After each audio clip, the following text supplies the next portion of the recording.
에 대해서 알아볼까 합니다. 땅두릅은 봄나물의 제왕이라고 불릴 정도로 봄철 입맛이 없고 나른할 때 먹게 되면 도움이 되는 봄나물 중에 하나인데요. 땅두릅은 바람에 움직이지 않는다라는 뜻에서 독활이라고 부르기도 하며 독요초, 따두릅이라고도 불리우기도 합니다.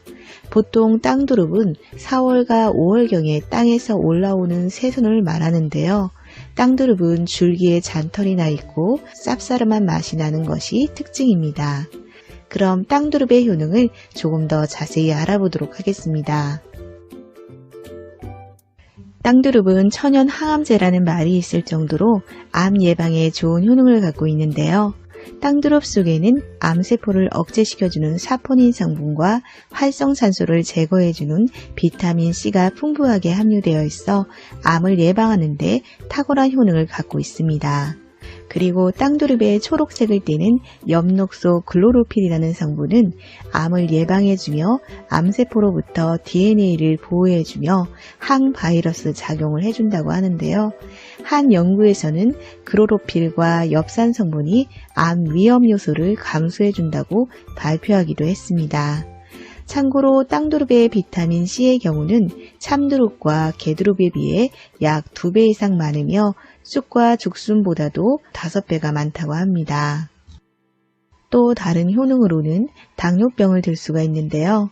땅두릅 속에 있는 사포닌 성분은 혈당을 낮춰주는 효능이 뛰어나며 인슐린 분비를 촉진시켜주는 효능도 갖고 있습니다. 따라서 당뇨병을 예방하고 개선하는 데 매우 효과적이라고 합니다. 한 연구에서는 땅두릅이 면역력을 높여 감염된 세균수를 줄여주는 데 효과적이라고 밝혔는데요. 특히 봄이 오면 우리 몸은 여러 가지 환경적 요인으로 인해서 쉽게 면역력이 저하되기가 쉽습니다. 이럴 때 땅두릅을 꾸준히 먹게 되면 봄철 떨어진 면역력 향상에 도움이 될 뿐 아니라 춘곤증 예방 및 피로회복에도 많은 도움이 될 수가 있습니다. 또한 땅두릅은 염증성 질환을 치료하는 데에도 도움이 되는데요. 특히 뿌리는 신경 중추를 잠시 동안 마비시켜 통증을 완화시켜주는 효능이 뛰어나다고 합니다. 따라서 땅두릅을 진통제나 진정제로 사용하기도 하며 두통이나 신경통, 근육통 등에 널리 사용되고 있습니다. 이 밖에도 땅두릅은 연골을 보호해주는 효능을 갖고 있어서 관절암을 예방하는 데에도 큰 효용이 있다고 합니다. 땅두릅은 동의보감에서 입과 귀가 비뚤어지고 팔다리를 쓰지 못하며 힘줄과 뼈가 아픈 것을 치료한다라고 기록될 정도로 중풍을 치료하는 데 좋은 약재인데요.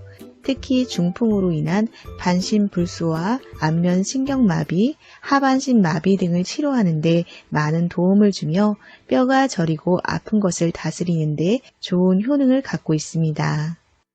또한 땅두릅은 알코올 분해에 도움을 주는 아스파라긴산도 다량 함유되어 있는데요. 이 성분은 이뇨작용을 원활하게 하여 숙취 해소에 많은 도움을 줍니다. 이 밖에도 땅두릅은 우리 몸속의 독소를 해독해주며 혈관 내 나쁜 콜레스테롤의 배출 및 혈액순환을 원활하게 해주어 혈압을 내려주는 효과도 갖고 있습니다. 따라서 고혈압이나 동맥경화 등의 혈관 관련 질환이 있는 분들에게도 좋은 효능을 갖고 있습니다. 또 다른 효능으로는 혀에 백태가 끼는 증상과 감기 증상에 좋은 효험을 보이며 또 풍치와 햇볕에 의한 피부 소양증에도 효능이 있다고 합니다. 이 밖에도 뿌리는 발한이나 부종을 치료해주는 효능도 갖고 있습니다. 땅두릅은 어린 수는 식용으로 쓰이며 뿌리는 약용으로 사용되는 경우가 대부분인데요.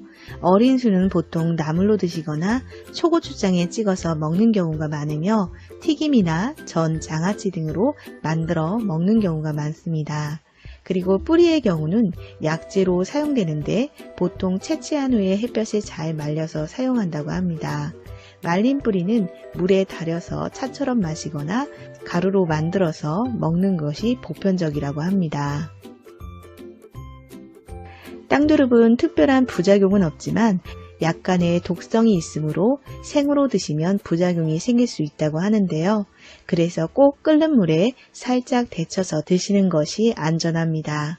그리고 땅두릅은 너무 과하게 섭취할 경우에는 설사를 유발할 수 있기 때문에 몸이 찬 사람은 너무 많은 양을 섭취하는 것은 좋지 않다고 합니다.